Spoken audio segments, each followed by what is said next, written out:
So as I was witnessing the Skyway show, there's an important narrative component. Yes. You know, if we watched the entire set, there was some kind of story, but you didn't need to be, it wasn't like a work of theatre where you need to watch beginning, middle, end. And so that's actually something where that's like kind of how the opera kind of sort of like came into play when the name played. Yeah, the bass opera, if that's what it would have been. First place. Yeah.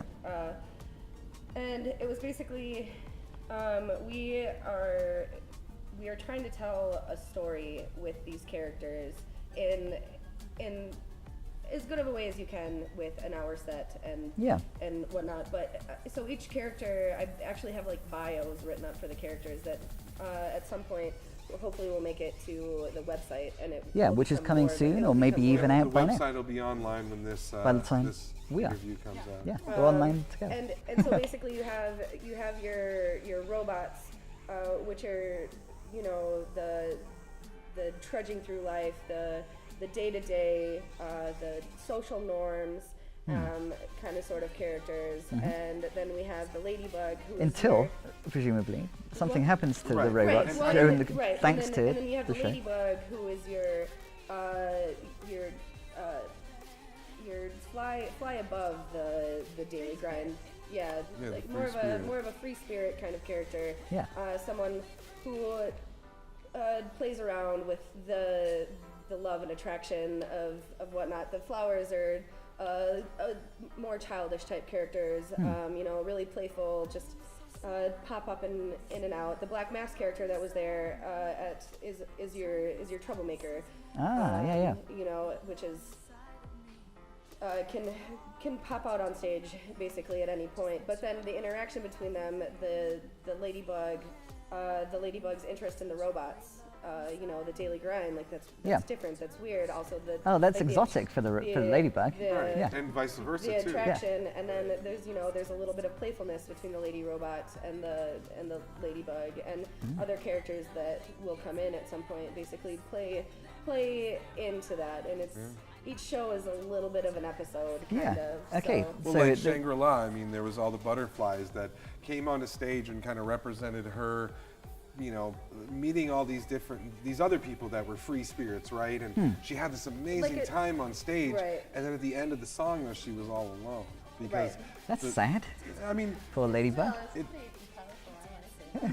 know, I mean, it was some of those things that I think Callie and I and the rest of the group are trying to tell those tiny little stories about. Like, it's great to be a free spirit. It's great to be, you know, everything has its pros and cons, right? There's no good and evil. It's both, right?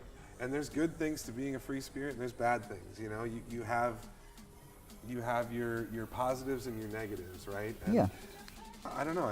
I like telling that story. And really interesting to think about the theatrical component, because on the one hand, it's making the audience participants by kind of demonstrating what one can do and engaging in a way. Like stuff was coming out of the hands of the flower.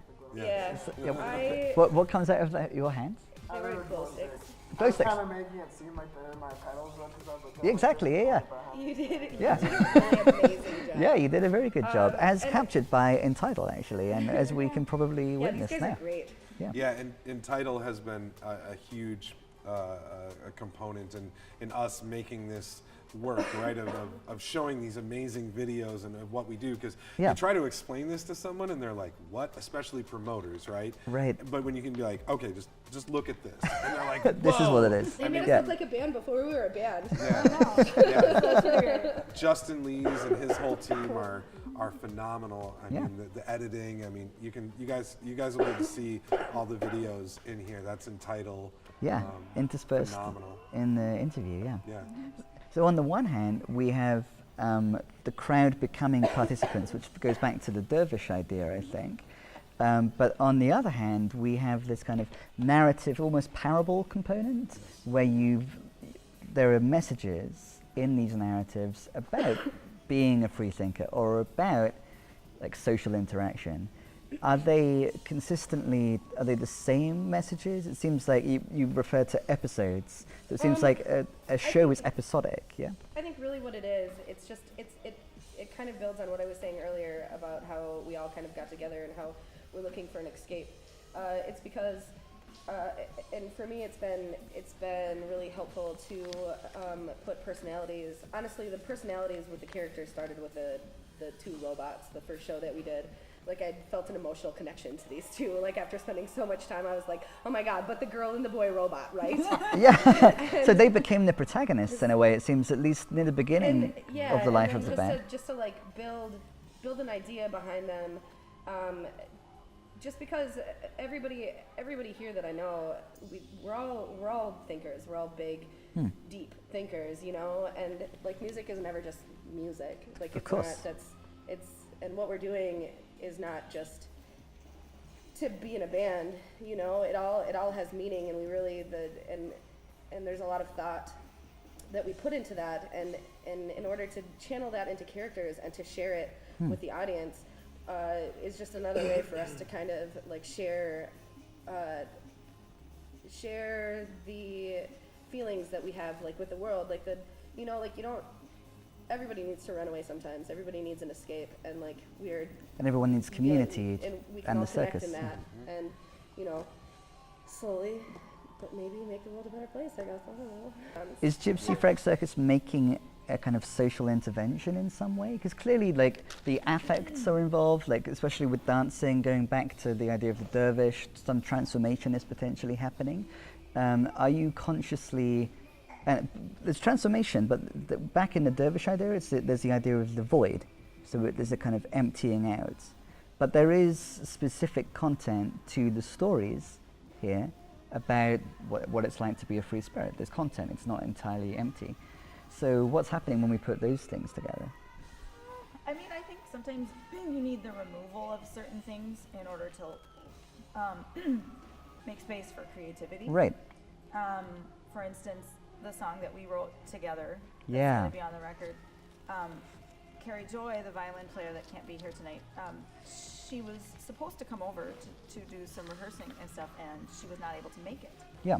And so he continued to work in the studio, and eventually he called me in there and was talking about something, and we started writing lyrics together, and then all of a sudden we had this thing, and it just happened. You know, sometimes there has to be a void Yeah. in order for the creativity to Something that you come don't in. control, Right. and then suddenly, then that's the moment to do something. Right. Yeah. That's the You find that as a musician, of that's creativity. yeah. You know what I mean? Yeah, that's why I always wait until last minute. Well, that's the thing though. We always expect something. We plan something. Yeah.